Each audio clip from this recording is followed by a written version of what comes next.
자, 오늘은 한 줄 게시판 기능을 이용하여 출석부를 제작해 보도록 하겠습니다. 5월은 가정의 달이라고 이야기를 합니다. 가족이란 선택하는 것이 아니고 당신에게 주어진 신의 선물이다 라고 이야기를 하고 있네요. 가정의 진정한 의미를 일깨워 생각해보는 5월이 되었으면 좋겠습니다. 행복한 경영 이야기에서는 인디언에 관한 속담을 이야기를 하고 있습니다. 빨리 가려거든 혼자 가라. 멀리 가려거든 함께 가라. 빨리 가려거든 직선으로 가라. 멀리 가려거든 곡선으로 가라. 외나무가 되려거든 혼자 서라. 푸른 숲이 되려거든 함께 서라. 제가 참 좋아하는 그런 인디안 속담 중에 하나입니다. 우리도 함께하는 그런 우리 학생들이 되어줬으면 좋겠습니다. 오늘 우리가 수업을 성공적으로 이수하면 우리 학생들은 데이터 표시와 관련된 컨트롤을 활용할 수 있겠습니다. 또한 한 줄 게시판의 개념을 설명할 수 있고 한 줄 게시판 기능을 이용해서 방명록을 구현을 해보도록 하겠습니다. 데이터 컨트롤을 먼저 살펴보도록 하죠. 데이터 컨트롤은 기본적으로 데이터 소스와 연결해서 데이터를 화면에 출력해 주도록 보여주도록 구성하는 것을 우리 데이터 컨트롤이라고 이야기를 합니다. 대표적인 데이터 컨트롤은 리피트, 데이터 리스트, 그리드 뷰가 있는데 그 중에 우리는 그리드 뷰를 가장 널리 사용을 하게 될 것입니다.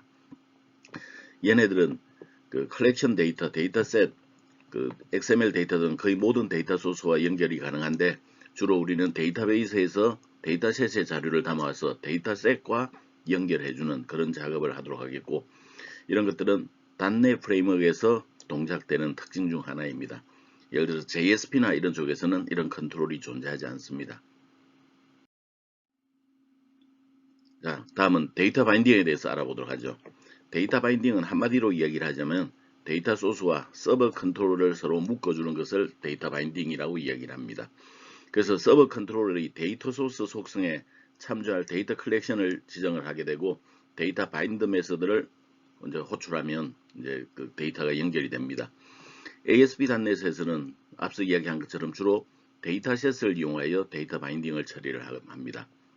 그래서 가장 대표적인 형태가 그리드뷰의 데이터 소스로 그 데이터셋을 지정하고 그 다음에 그리드뷰의 데이터 바인드 메서드를 호출함으로써 그 그리드뷰의 자료들이 이제 출력되도록 만들어줍니다. 다음은 템플릿에 대해서 알아보겠습니다. 데이터 리스트에 들어있는 데이터 요소를 브라우저에 어떻게 보여줄 건가를 정의해주는 레이아웃 정보를 우리는 템플릿이라고 이야기를 합니다. 여러가지 데이터 컨트롤 중에서 그리드뷰는 특별하게 지정하지 않아도 되나 내가 원하는 형식으로 출력하기 위해서는 이 템플릿을 지정하는 방법을 알아야만 합니다. 템플릿 중에서 가장 중요한 태그는 아이템 템플릿이라고 하는 태그가 되겠습니다. 이 태그는 데이터 컨트롤에서 보여줄 항목을 정의해 주는데 정의하는 방법은 이렇게 네 가지 형태가 있습니다. 아이템 템플릿을 정의를 하기 위해서 우리 약속은 꺽쇠 %샵 그리고 %꺽쇠 가로로 마감해 주는 내용이 되겠습니다. 이 약속된 범위 내에 컨테이너.데이터 아이템이라고 해주면 이 데이터 아이템에 들어있는 항목들이 화면에 출력이 되는 것입니다. 만약에 데이터가 여러 개의 필드로 구성이 되어 있다면 특정한 필드를 넣어줄 수가 있는데 컨테이너.데이터 아이템의 괄호 속에다가 타이틀이라고 하는 이 필드 이름을 지정하면 타이틀 필드의 내용이 해당 위치에 출력이 되겠습니다. 보다 완벽한 방법으로 정의해 줄 때에는 데이터 바인드.eval이라고 하는 메서드를 호출했는데 eval은 evaluate, 평가하다 라는 뜻입니다. eval 메서드를 사용을 해주고 컨테이너.데이터 아이템에 있는 타이틀 필드 이런 형태로 해주는 게 가장 온전한 형식입니다. 근데 이 형식은 조금 복잡하죠. 그래서 가장 널리 이용하는 형태는 꺽쇠 가로 %샵하고 eval이라고만 써주면 됩니다. 그리고 괄호 속에 필드 이름 타이틀 필드를 예를 드러났네요. 타이틀 필드를 써주게 되면 타이틀 필드의 값들이 해당 위치에 이제 출력이 되는 거죠. 우리가 꼭 기억해야 될 것은 네 번째 있는 방식입니다. 다음은 이제 리피트 컨트롤을 살펴보기로 하죠. 리피트 컨트롤은 데이터를 반복해서 보여주는 컨트롤입니다. 많이 쓰지 않기 때문에 그냥 템플릿을 살펴보는 용도로서 이 내용을 알아보겠습니다. 자, 리피트 컨트롤에서 사용할 수 있는 템플릿은 이런 종류들이 있습니다. 아이템 템플릿은 데이터 항목을 보여주는 것이죠. alternating item template은 alternate 그러면 교대로 나타나는 그런 뜻입니다. 그래서 한 열 출력하고 다음 열 출력하고 한 열 출력하고 다음 열 출력하고 이런 식으로 아이템 템플릿이 정의되고 다음 alternating item template 형태로 출력이 되고 다시 아이템 템플릿 다시 alternating item template 이런 식으로 교대로 나타나는 형식입니다. 헤더 템플릿은 리스트의 머리 위치에 나타나고 보통 제목을 보여주는 용도로 사용되고 푸트는 리스트 바닥에 나타나며 마무리로 보여줍니다. 세퍼레이트 템플릿은 항목과 항목 사이에 분리해주는 그 템플릿을 정의를 해줍니다. 그래서 보통 우리가 예를 들면 이런 회원 목록을 이와 같이 제공을 해준다면 위쪽에 있는 이런 것들이 헤드 템플릿이 되겠고 갑돌이와 홍길동을 표시해주는 얘네들을 아이템 템플릿이라고 부릅니다. 그리고 갑돌이와 홍길동 사이에 그 파란색 줄이 그어져 있는데 그런 것들을 세퍼레이트 템플릿에서 정의하고 이상입니다라고 있는 아래쪽에 있는 것들을 푸트 템플릿으로 정의를 해주면 됩니다. 다음은 데이터 리스트 컨트롤입니다. 데이터 리스트 컨트롤은 데이터 소스로부터 데이터를 읽어서 보여주는 것인데 여기에는 형식을 우리가 정의를 해줄 수 있습니다. 또한 사용자 입력에 따라서 데이터 항목을 선택하거나 편집하거나 이런 것도 가능하게 됩니다. 그 나타나는 형식은 이런 형태로 나타나게 되겠고 오른쪽에 속성들이 정의가 되어 있네요. 데이터 리스트에서의 그 대표적인 속성은 리피트 컬럼즈라는 게 있습니다. 이것은 레이아웃에 사용되는 열의 개수, 즉 그 우리가 쇼핑몰 같은 데 보면 사진들이 이렇게 나열이 되어 있는데 그 이 사진들을 그 가로 방향으로 내가 몇 개를 표시를 해줄 건가 이런 걸 나타내 줄 때 씁니다. 리피트 디렉션은 항목이 배치되는 방향인데 그 버티컬 방향과 오리존탈 방향 두 가지가 있습니다. 리피트 레이아웃은 테이블을 반복할 때 테이블 형태로 보여줄 거냐 플로우 형태로 보여줄 거냐라는 걸 지정하는데 보통은 이제 테이블이 기본형이 되겠습니다. 쇼 푸트는 바닥글을 표시해 줄 거냐 하는 거고 쇼 헤드는 머리글을 표시를 지정을 해주는 용도로 사용이 됩니다. 데이터 리스트의 템플릿은 기존의 리피트에서 사용하던 이 5가지 외에 추가적으로 셀렉티드 아이템 템플릿과 에디트 아이템 템플릿이라고 하는 두 가지가 있습니다. 위의 것은 선택할 때, 아래 것은 편집을 할 때 그때 사용하는 템플릿이 되겠습니다. 또한 데이터 리스트에서는 템플릿을 보여주는 형식을 정의해 줄 수 있는데 그 형식을 정해 준 것을 스타일이라고 이야기를 합니다. 그래서 여기 스타일에서는 폰트의 속성이라든지 배경색이라든지 테두리 속성이라든지 이런 것들을 정의를 해줄 수가 있죠. 그래서 아이템 스타일은 각 행에 대한 스타일, 얼터네이팅 아이템 스타일은 번갈아 나타나는 스타일을 보여줄 때 지정하게 되고 헤드 스타일, 푸트 스타일 등은 헤드와 푸트의 그 형식을 정의를 해주게 되는 것입니다. 그리고 셀렉티드 아이템 스타일, 에디트 아이템 스타일은 선택된 항목, 편집 항목에 대해서 적용되는 스타일입니다. 자, 데이터 리스트에는 자동 서식이 지정이 되는데 그 데이터 리스트 컨트롤러는 상당히 사용하는 방법이 좀 복잡한 편입니다. 그래서 데이터 리스트를 정해놓고 여기 있는 화살표를 펼치게 되면 데이터 리스트 작업이 열리게 되는데 그 중에서 자동 서식을 선택하게 되면 대표적으로 만들어 놓은 이런 형식들이 있습니다. 그 중에서 내가 하나를 선택해서 그 형식을 지정하면 우리가 손쉽게 좀 디자인이 갖추어진 템플릿을 선택할 수가 있습니다. 다음은 데이터 리스트 컨트롤을 활용하는 예를 보기로 하죠. 지금 데이터베이스에서는 지금 유저 아이디, 패스워드, 네임, 어드레스가 이렇게 있다고 가정을 합니다. 자, 데이터 리스트가 시작이 됐네요. 아이디 지정했고, 런 서버 지정했고, 그 다음에 셀 패딩과 포 컬러, 글자 색을 지정을 해두었습니다. 그리고 두 가지의 템플릿을 정했는데 첫 번째는 아이템 템플릿, 두 번째는 셀렉티드 아이템 템플릿 이렇게 두 가지의 템플릿을 정의했네요. 자, 아이템 템플릿에서는 링크 버튼이 하나 들어 있습니다. 그리고 얘네들의 그 텍스트에는 꺽쇠가로 %샵 이벨 유저 아이디라고 되어 있네요. 그러면 유저 아이디에 있는 이 내용들이 출력이 되라 그런 뜻이 되겠습니다. 그 데이터베이스에서 갖고 온 데이터셋에서 갖고 온 자료를 여기다 텍스트의 속성에다가 집어넣었네요. 그리고 커맨드 네임을 셀렉터로 해두었습니다. 그러면 링크 버튼을 누르는 순간 셀렉터 선택됐다라고 보면 되겠죠. 그래서 링크 버튼을 누르면 셀렉티드 아이템 템플릿이 실행이 됩니다. 셀렉티드 아이템 템플릿 선택이 되게 되면 어떤 식으로 나타나느냐?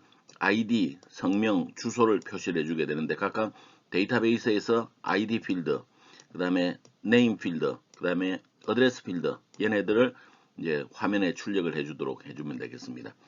그리고 아래쪽에 있는 것은 자동 서식에 의해서 추가가 된 겁니다. 이것은 우리가 키보드로 집어넣지 않는다라고 꼭 기억을 해주기 바랍니다.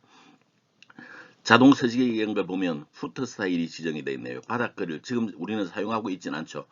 바닥글이 존재하면 배경색은 어떤 색깔, 그 글자색은 어떤 색깔, 볼드셀을 true로 이렇게 정의가 된 겁니다. Alternating Item 스타일이 지정이 됐는데 이 Alternating Item 스타일은 우리가 사용하지 않죠. 배경색은 흰색, 글자색은 좀 약간 그 회색 쪽에 해당되는 글자가 되겠네요. 다음 아이템 스타일이 지정된데 이 아이템 스타일은 요 영역 아이템 템플릿이 이제 정의가 되는 거죠. 그래서 배경 색깔로는 이런 색깔이 되는데 거의 그 흰 색깔이 좀 가깝겠네요. 포 컬러는 이제 3333이면 좀 약간 그 어두운 색깔, 약간 회색 정도가 될까요? 그런 색이라고 보면 되겠네요. 그래서 그 짙은 어두운 색으로 나오겠고 배경 색깔은 좀 흰색에 가깝게 나오겠습니다. 그 다음에 Selected Item 스타일은 이 중간에 있는 Selected Item 템플릿이 정의가 되는 거네요. 백컬러는 이렇게 그 흰색에 가깝게, 그 다음에 폰트 볼드가 true로 되면 짙은 글씨가 나오겠고 포컬러 3333이면 이제 그 회색, 짙은 회색 정도가 되겠습니다. 헤더 스타일은 우리가 사용하지 않고 있죠. 그래서 이런 형태로 자동 서식이 추가가 되게 되고 이 자동 서식은 우리가 입력을 하지 않는다. 다시 한번 강조를 합니다. 다음은 우리가 가장 많이 쓸 그리드 뷰 컨트롤입니다. 그리드 뷰 컨트롤은 이제 데이터 소스로부터 데이터를 읽어와서 테이블 형식으로 보여주는데 요 ASP.NET에서는 데이터 소스는 주로 데이터셋을 쓴다 그랬네요. 다른 컨트롤에 비해서 훨씬 더 많은 속성, 훨씬 더 많은 기능을 제공을 해줍니다. 그리고 데이터를 보여줄 때 테이블 모양의 그리드 레이아웃을 사용을 하고 있는데 그리드 레이아웃은 요 아래 보는 이런 형태로 표시가 되는 것을 말합니다. 템플릿 이 그리드 뷰 컨트롤은 템플릿을 이용하여 각 열마다 기능을 정의를 해줄 수가 있어요.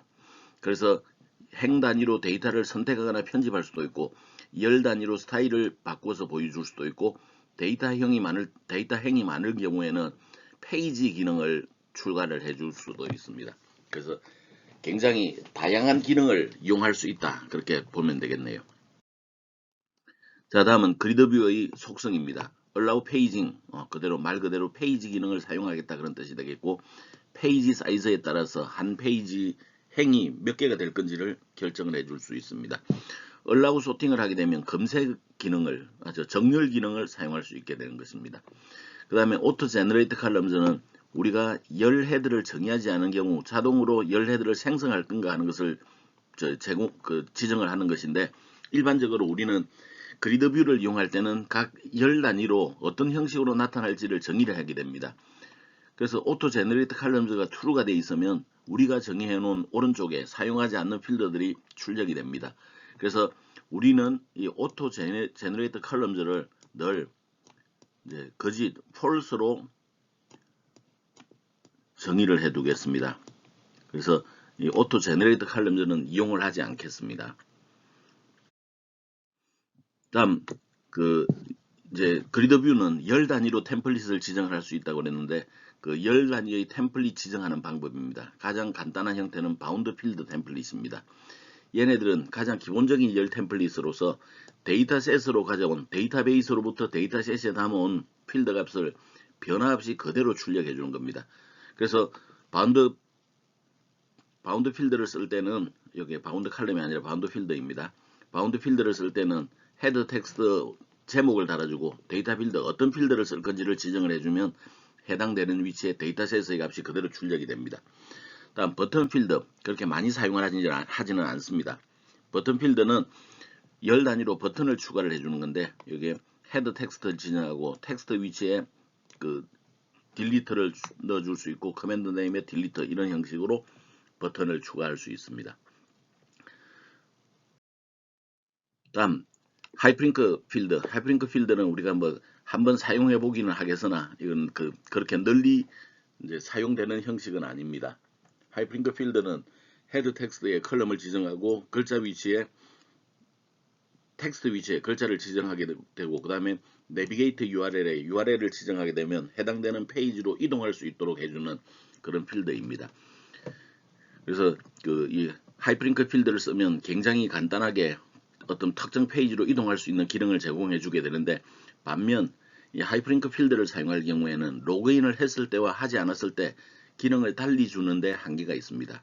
그래서 우리는 이제 하이퍼링크 필드 대신에 주로 이제 템플릿 필드를 사용할 겁니다. 템플릿 필드는 항목 템플릿을 내가 정의하는 겁니다. 즉 데이터의 출력 형식을 사용자가 정의해 준다. 그런 개념이 템플릿 필드가 되겠네요. 그래서 템플릿 필드에는 보통 이제 그 속성으로는 헤더 텍스트 정도만 달아주게 되고, 템플릿 필드 안에 내부에 아이템 템플릿을 우리가 앞서 배웠던 아이템 템플릿을 이와 같은 형식으로 넣어줍니다. 그래서 그 데이터셋에 들어있는 특정 필드의 값을 아이템 템플릿 안에 그 위치를 시켜주게 되면 내가 원하는 형태로 그 형식을 마음대로 조절해서 표현을 해줄 수가 있습니다. 자, 다음은 이제 한 줄 게시판의 동작을 한번 생각해 보기로 하죠.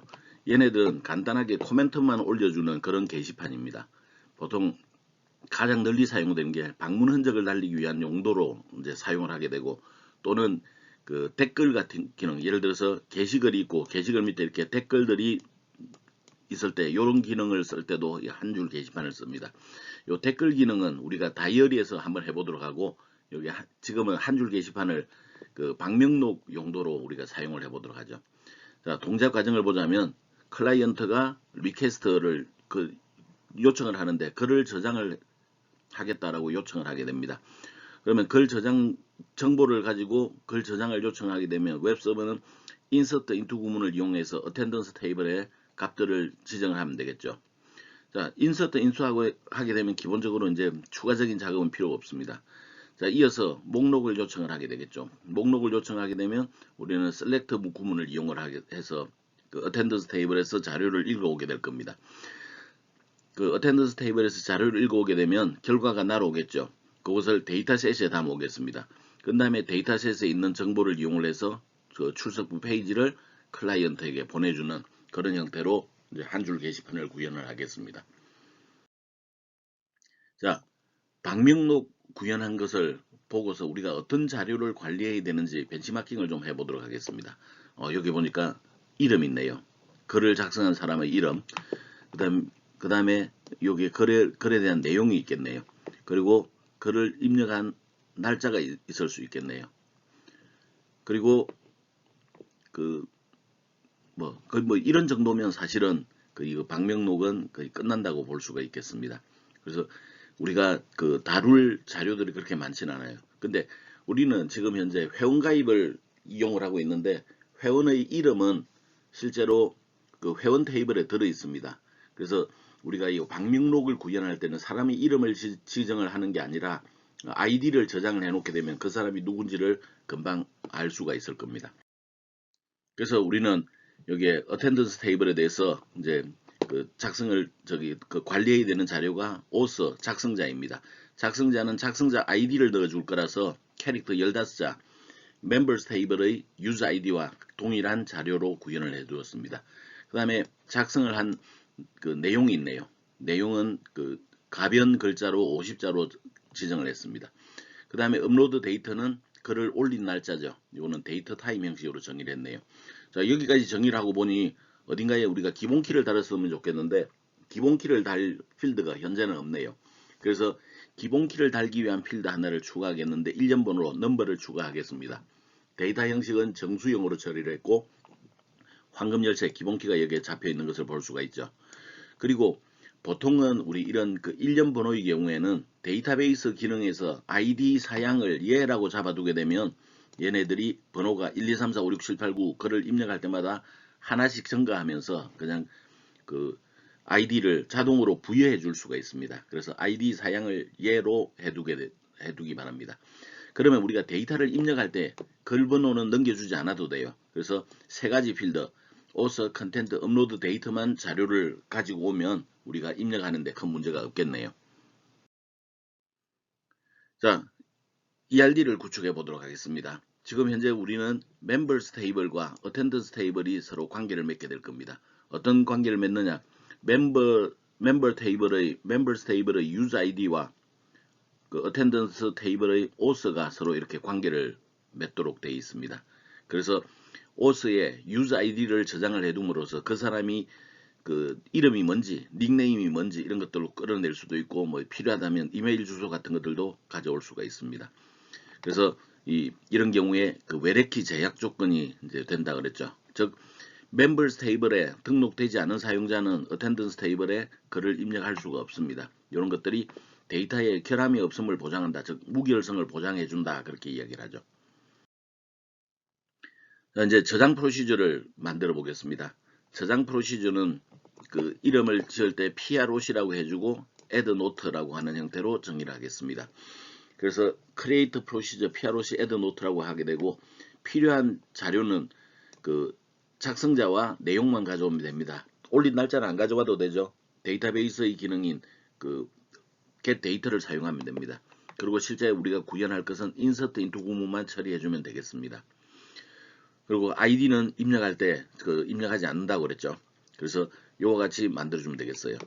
그리고 한 줄 게시판의 경우에는 입력된 결과가 곧바로 목록으로 나타납니다. 그래서 추가적으로 입력 성공 여부를 확인할 필요가 없습니다. 그래서 그냥 insert into 구문만으로 끝내기로 하죠. 자, 저장 프로시저를 만들면 정상적으로 동작되는지 꼭 확인하자 그랬죠. 그래서 exec 실행을 하라, PROC add note 저장 프로시저를 실행하라 그랬네요.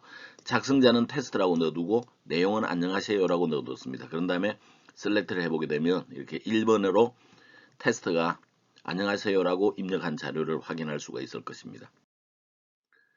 자, 다음은 한 줄 게시판에 해당되는 기능을 한번 좀 살펴보도록 하죠. 현재 우리는 요 위쪽에 이렇게 목록을 보여주게 되겠고, 그 다음에 여기에 글을 입력할 수 있는 창이 있고, 글을 저장하는 버튼이 있을 겁니다. 그래서 이런 정도의 내용만으로 구성이 되면 되겠는데, 여기에는 이름 위치에는 기본적으로 닉네임으로 표시를 하도록 하겠고, 그 내용 위치에는 내용과 그 다음에 이메일을 보내는 기능, 그 다음에 꺽쇠 가로 속에 날짜, 그 작성한 날짜 정도를 여기다 표시를 해 두겠습니다.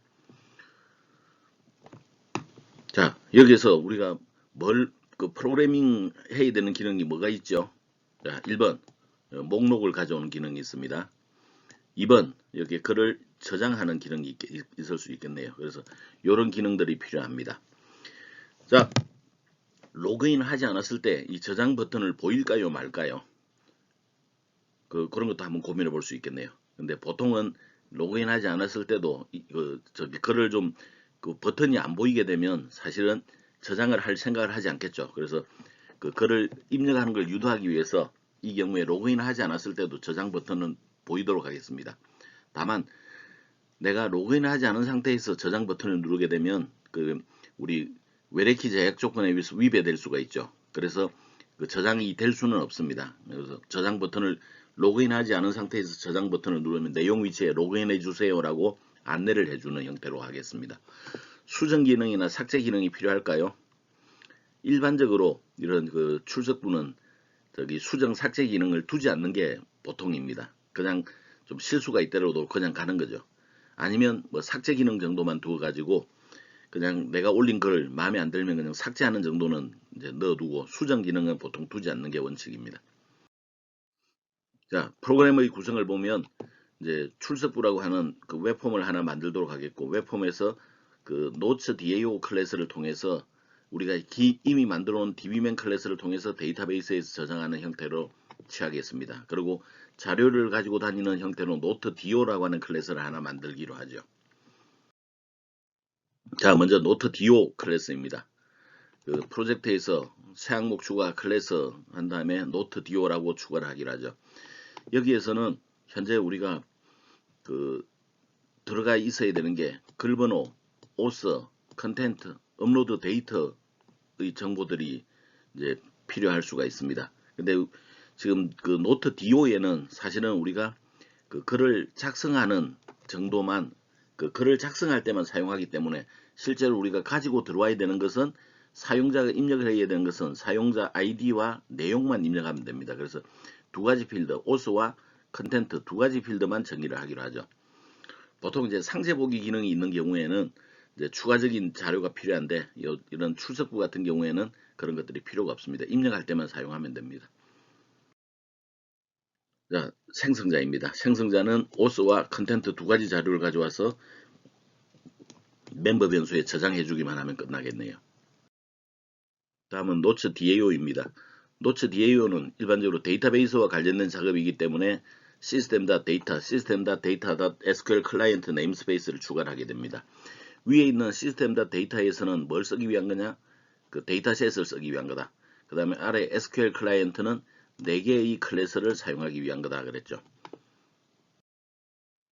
자, 다음 그 출석부의 목록을 가져오는 기능이 필요합니다. 출석부 목록을 가져오는 데 있어서는 get notes list라고 하는 메서드로 구현하도록 하겠고, 결과는 데이터셋에 받아오도록 하겠습니다. 일단 쿼리문을 이용해서 해보기를 하죠. 지금 우리는 추가적으로 닉네임과 이메일을 가져오도록 하겠습니다. 그래서 회원 테이블과 노트 테이블에 어텐던스 테이블에 그 조인이 일어나야 됩니다. 그래서 그 멤버 테이블에서 닉네임 가져오고 멤버 테이블에서 이메일을 가져오고 그 다음에 어텐던스 테이블에서 컨텐츠 어텐드 테이블에서 업로드 데이터를 가져오도록 하겠습니다.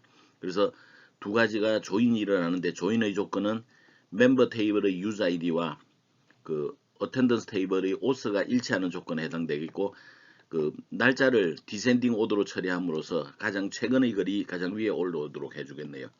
자, 여기에서 as m, as a라고 하는 이런 as라고 하는 게 있는데, 이런 것들은 우리가 엘리어스 기능이라고 합니다. 엘리어스 기능. 엘리어스 기능은 그 테이블 이름이 굉장히 길기 때문에 좀 더 저기 함축적으로 쓰기 위해서 그 별명을 붙여주는 겁니다. 그래서 저 멤버스 테이블을 여기에서는 M이라고 부르겠다, 어텐던스 테이블 A라고 부르겠다라고 엘리어스를 지정하는 거다, 그렇게 생각하면 되겠네요. 그리고 이미 우리 DB면에 만들어 놓은 데이터 어댑트 필 메서드를 호출하게 되면 그 결과들이 데이터셋으로 날아오겠고, 그걸 그냥 리턴해 주면 되겠네요. 입력으로 필요한 것은 쿼리문과 그 데이터셋 내부에 적용할 테이블 이름이 되겠습니다. 다음 인서트 노트입니다. 이것은 새로운 줄을 이제 삽입을 해주는 거죠. 그러니까 우리가 쿼리문을 이용해서 사용을 할 수도 있는데, 쿼리문 대신 우리는 저장 프로시저를 만들어 뒀기 때문에 저장 프로시저를 이용을 하도록 하겠습니다. 그래서 자료는 노트 DO 클래스로 담아오도록 하죠. 그리고 그 SQL 커맨드 객체를 만드는데 PROC add note라고 하는 저장 프로시저를 이용할 거고, 커넥션 객체가 필요하다 그랬네요. 그리고 그 저장 프로시저를 이용할 경우에는 커맨드 타입을 반드시 지정해야 된다 그랬죠. 그래서 커맨드 타입.stored procedure라고 하는 그 열거형 자료를 선택함으로써 커맨드 타입을 저장 프로시저다 이렇게 지정하기로 하죠. 우리가 전달해야 되는 자료는 auth와 컨텐트 두 개의 자료가 있습니다. 그래서 두 개의 SQL 파라미터를 만들어서 커맨드 객체의 파라미터에 add 메서드를 실행해서 두 가지를 추가를 하기로 하죠. 그 다음에 DB맨에 들어있는 execute non-query 메서드에 커맨드 객체를 넘겨주고 실행하게 되면 그냥 입력만 하고 돌아오겠죠. 자, 작업이 끝났기 때문에 데이터베이스 연결을 해제해 주면 되겠습니다. 그래서 DB맨의 close 메서드 호출하면 되겠네요. 자, 이제 attend 페이지를 추가를 해보도록 하겠습니다. 지금은 우리는 웹폼을 추가를 하고, 지금 그 웹폼에서 마스터 페이지를 선택해야 되는데, 이때 무슨 마스터 페이지 선택할까요? 서브 메뉴가 있다 없다? 네, 서브 메뉴 없는 게 좋겠죠. 그래서 S커먼을 선택을 하겠습니다. 자, 이제 페이지 디자인을 하기로 하죠. 페이지에는 이와 같은 내용을 쓰겠습니다. 그래서 여기에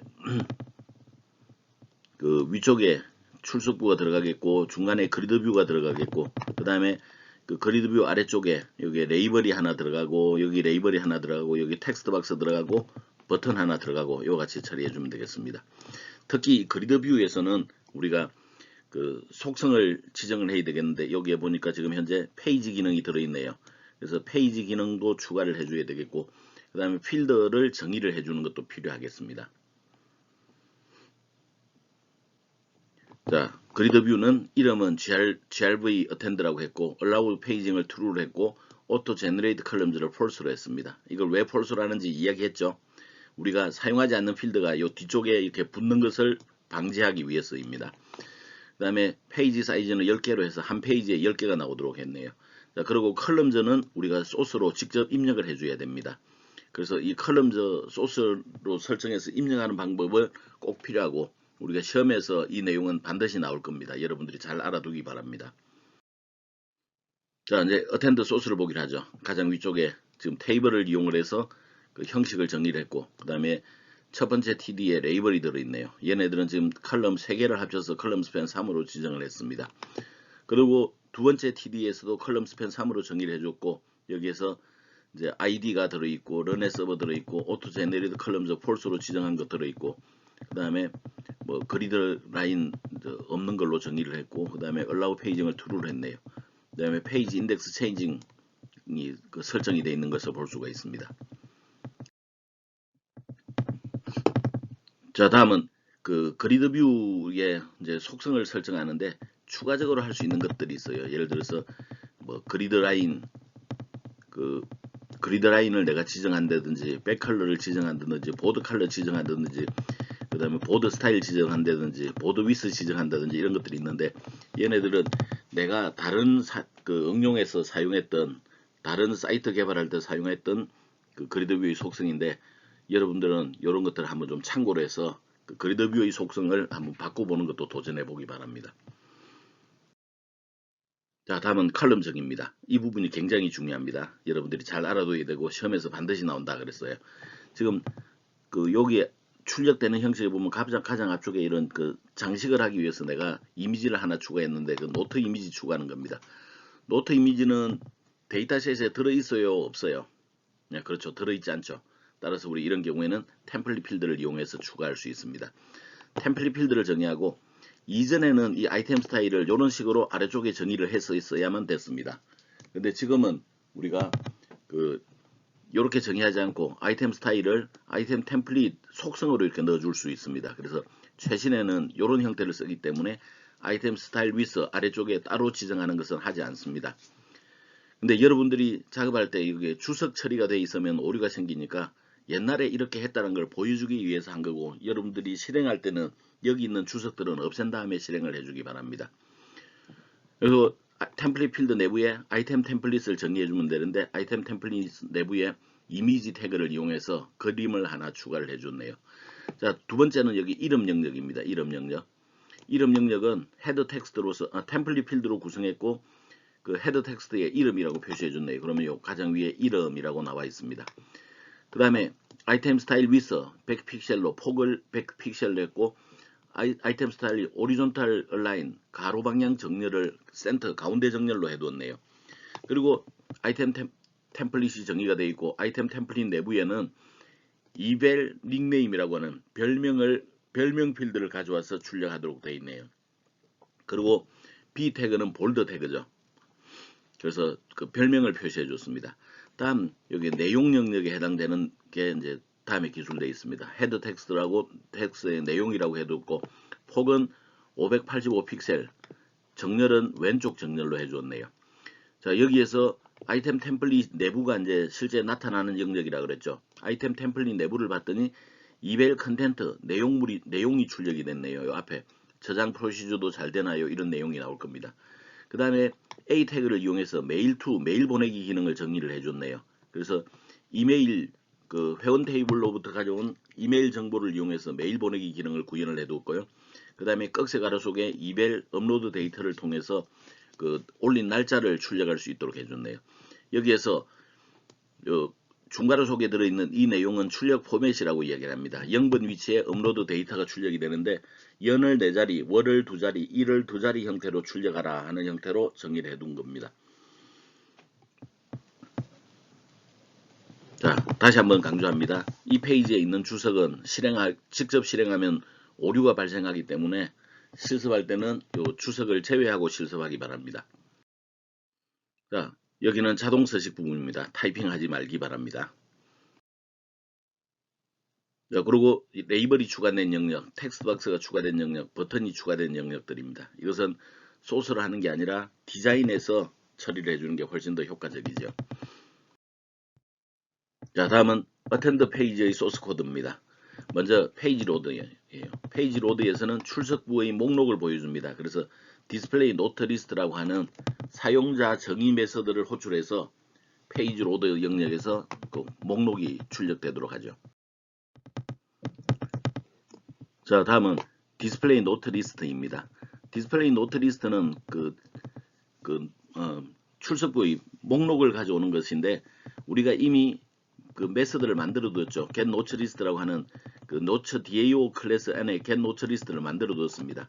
거기에서 그 get note list 실행하면 데이터셋으로 날아오는데 걔네들을 그리드 뷰의 데이터 소스로 연결하고 데이터 바인딩 처리해 주게 되면 이제 우리가 해야 될 일은 사실상 끝납니다. 자, 여기서 새로운 기능이 하나 있네요.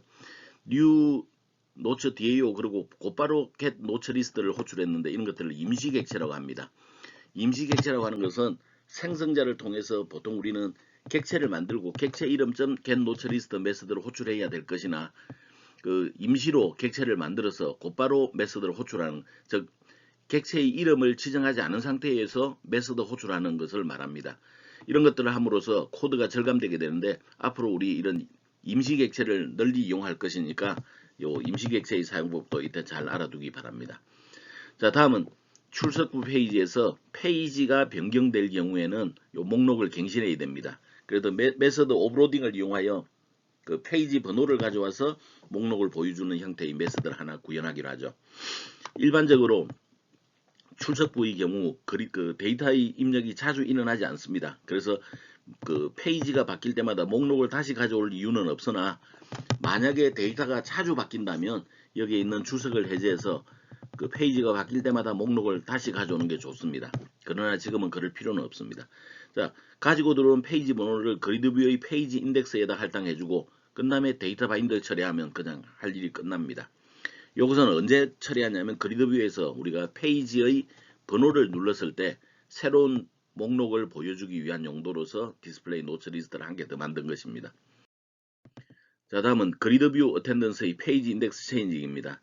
이 메서드는 그 여러분들이 디자인 화면에서 그리드뷰를 선택하고 속성창에서 이벤트, 번개 모양의 이벤트를 선택한 다음에 페이지 인덱스 체인징이라고 하는 그 이벤트를 따당 더블 클릭함으로써 형성해 주기 바랍니다. 절대 타이핑하지 마세요. 자, 우리가 해야 될 일은 새로운 목록을 보여주는데 페이지 번호를 전달해서 목록을 보여주기만 하면 됩니다. 그래서 여기에 그리드뷰 페이지 이벤트 아규먼트 이 속에는 내가 무슨 그 페이지를 눌렀는지 정보를 가져올 수 있는데 그 정보는 그 new page index라고 하는 속성에 들어 있습니다. 그래서 new page index 속성을 불러와 가지고 이를 이용해서 디스플레이 노트 리스트 우리가 앞 페이지에 있었던 두 번째 오버로딩된 두 번째 메서드를 호출함으로써 목록을 갱신할 수 있습니다. 다음은 라이트 버튼을 눌렀을 때, 저장 버튼을 눌렀을 때입니다. 자, 저장 버튼을 눌렀을 때는 일단 우리가 저장 버튼을 그냥 마구 누를 수 있는데 로그인 되지 않은 상태에서도 저장 버튼을 누를 수가 있죠. 근데 그런 경우에는 동작이 이루어지면 안 됩니다. 따라서 그 세션 유저 아이디 값이 유저 아이디 세션 변수가 null 값일 때는 로그인하지 않은 상태이죠. 그런 경우에는 텍스트 컨텐츠 텍스트 속성에다가 그 글을 쓰시려면 로그인 해주세요라고 표시해주고 그냥 리턴을 해버립니다. 더 이상 진행하면 안 됩니다. 자, 이제 여기에 오면 이제 로그인도 돼 있는 경우고 글을 작성한 경우죠. 이런 경우에는 우리가 그 노트 DO 클래스로 정보를 담아가게 될 텐데 여기에 우리가 가져가야 되는 정보는 사용자 아이디와 그게 텍스트 박스에 들어있는 글자들이 될 것입니다. 그래서 그 사용자 아이디는 세션 유저 아이디 변수를 유저 아이디 세션 변수를 확인해 보면 유저 아이디는 알 수가 있고 텍스트 박스에 있는 글자를 가져오면 되겠습니다. 그 다음에 임시 객체를 이용해서 insert note라고 하는 메서드를 호출해 주게 되면 이제 작업이 끝나게 되겠죠. 자, 이제 작업이 끝났으면 다음 작업을 위해서 텍스트 컨텐츠 영역을 텍스트 박스를 비워두고 그 다음에 목록을 다시 한번 호출해 주게 되면 가장 최신의 정보들로 이제 저장이 되어 있을 것입니다. 다음은 그 우리 메인 마스터에서 지금 현재는 공사 중 페이지로 그 이동되도록 되어 있습니다. 그래서 그 출석부를 누르게 되면 우리가 여기 attend 페이지로 이동할 수 있도록 좀 바꿔놓기로 하죠. 그래서 response redirect로 attend.aspx 페이지를 호출하도록 해줍니다. 자, 이제 실제로 이제 attendance를 한번 눌러보기로 하죠. 그러면 이와 같은 내용이 이제 뜨는 걸 볼 수가 있겠네요. 현재 데이터베이스를 작년에 만들어놨던 데이터베이스를 계속해서 이용하고 있어서 지금 자료들이 그 작년에 올린 자료도 막 보이고 있네요. 그래서 이런 형태로 되면 우리 이제 출석부 작업이 이제 끝난 것입니다. 로그인한 상태에서 글자를 입력하고 저장을 누르면 가장 위쪽에 다시 내용이 추가가 돼서 나타날 것입니다. 자, 우리 한 가지만 더 공부를 해보긴 하죠. 뷰를 이용하는 방법입니다. 지금 현재 우리는 데이터를 members table과 attendance table 두 개를 조인을 해서 자료를 가져옵니다. 그래서 얘네들을 뷰를 이용을 하게 되면 훨씬 더 손쉽게 자료를 가져올 수 있는데, 지금 보면 여기에 번개라고 하는 닉네임은 members table에 들어있고, 이 내용은 그 attendance table에 들어있고, 이메일 주소는 members에 들어있고, 작성일은 attendance table에 들어있습니다. 그래서 두 개의 테이블로부터 이제 가상의 테이블을 구성하고 가져오는 방법이 우리가 뷰라고 하는 방법입니다. 자, 뷰는 셀렉트 문의 결과 집합으로 구성된 가상의 테이블입니다. 논리적인 테이블이다, 그렇게 이야기를 하죠. 얘네들은 여러 열, 여러 행으로 구성이 되어 있으나 실제 물리적인 데이터는 없습니다. 셀렉트를 할 때 참조하고 있는 테이블의 데이터를 가져옴으로써 우리 attendance 테이블에서 두 자료, members 테이블에서 두 자료, 이렇게 총 4가지 자료를 이렇게 가져올 수 있도록 해주는 것입니다. 자, 뷰를 사용할 때는 소유권 체인이 깨지지 않도록 해야 되는데, 우리는 그 뭔가 객체를 만들 때는 소유자를 SA로 해두죠. 그렇게 되면 이 소유권 체인 문제가 발생하지 않습니다.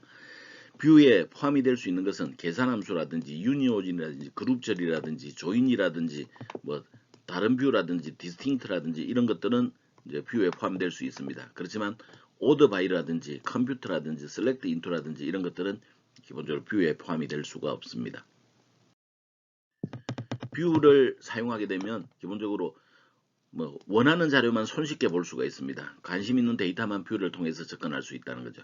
그 다음에 권한과 관련해서 접근할 수 있는 자료를 제한해 주는 용도가 있는데, 이거는 상당히 좀 중요한 부분입니다. 이거는 다음 페이지에서 다시 한번 이야기하기로 하죠. 데이터베이스 사용하는 데 있어서 복잡성이 굉장히 해소가 됩니다.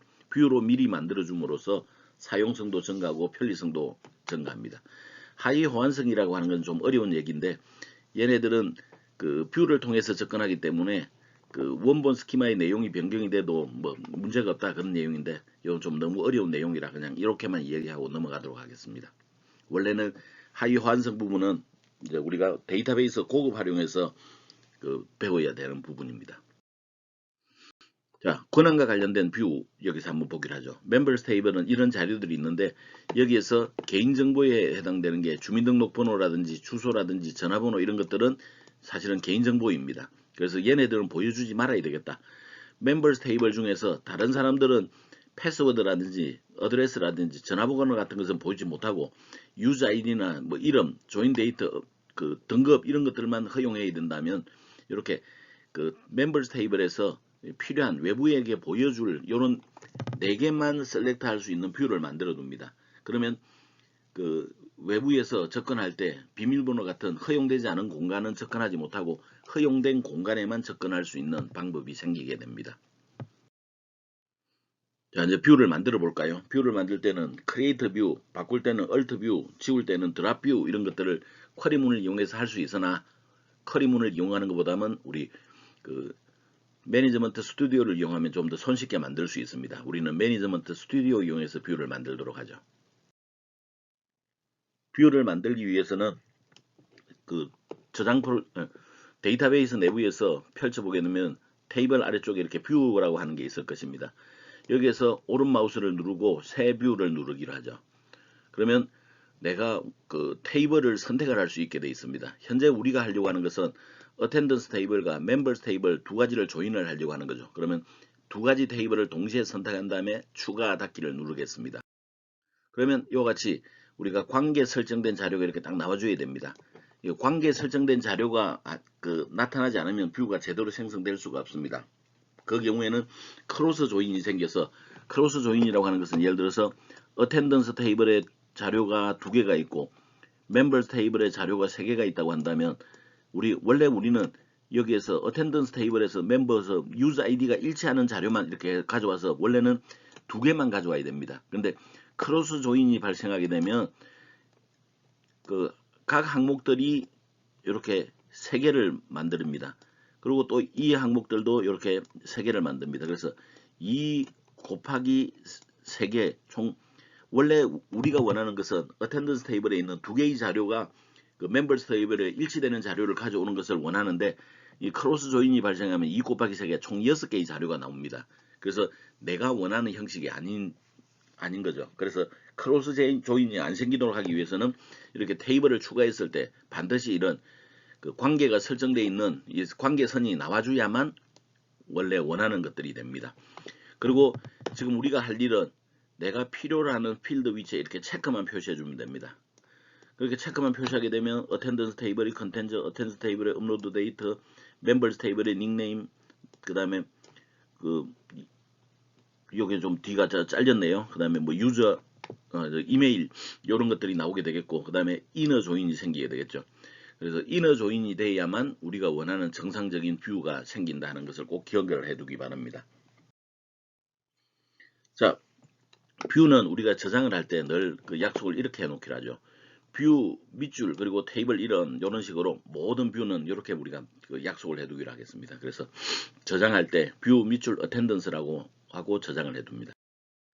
자, 데이터베이스에 있는 내용들은 꼭 한번 실행을 해보자 그랬죠. 그래서 우리가 목록을 구현할 때 쓸 쿼리문은 이렇게 됩니다. select 별표 from view attendance 그리고 정렬 조건은 업로드 데이터를 기준으로 디센딩 오더 최근의 자료가 가장 위에 오도록 해주면 되겠습니다. 그리고 이런 형태의 자료가 셀렉트 되면 뷰가 정상적으로 형성이 됐다 그렇게 볼 수가 있겠네요. 그 뷰를 만들어주는 쿼리문입니다. 근데 이것은 직접 우리가 매니지먼트 스튜디오를 이용해서 만들었기 때문에 실습을 하지는 않겠습니다. 자, 이제 get notes 리스트에 기존에 우리가 쿼리문을 이용해서 조인되어 있는 자료를 가져왔었죠. 얘네들을 우리가 이제 뷰를 이용해서 만들어 보도록 하겠습니다. 자, 어때요? 위에 거에 비해서 굉장히 그 코드가 간략화됐죠. 그래서 훨씬 더 오류를 발생시킬 가능성이 줄어들게 됩니다. 그래서 앞으로 우리가 이렇게 조인을 해서 자료를 가져와야 되는 경우에는 늘 뷰를 이용을 하도록 하겠습니다. 자, 이제 영어 단어가 나왔네요. 모르는 단어 깜지로 공부를 해서 제출하면 되겠습니다. 만화가 박인건 씨의 얘기가 들어있네요. 그 어머니를 한번 생각해보는 그런 얘기가 되겠습니다. 자, 오늘은 우리는 여기까지 하도록 하겠습니다. 만약에 하다가 질문이 있거나 그러면 키스에 올리거나 아니면 SNS를 통해서 나에게 질문하면 언제든지 그 설명을 해주도록 하겠습니다. 여러분 강의를 듣느라고 고생 많았습니다. 우리 다음 시간에는 게시판에서 만나도록 하죠.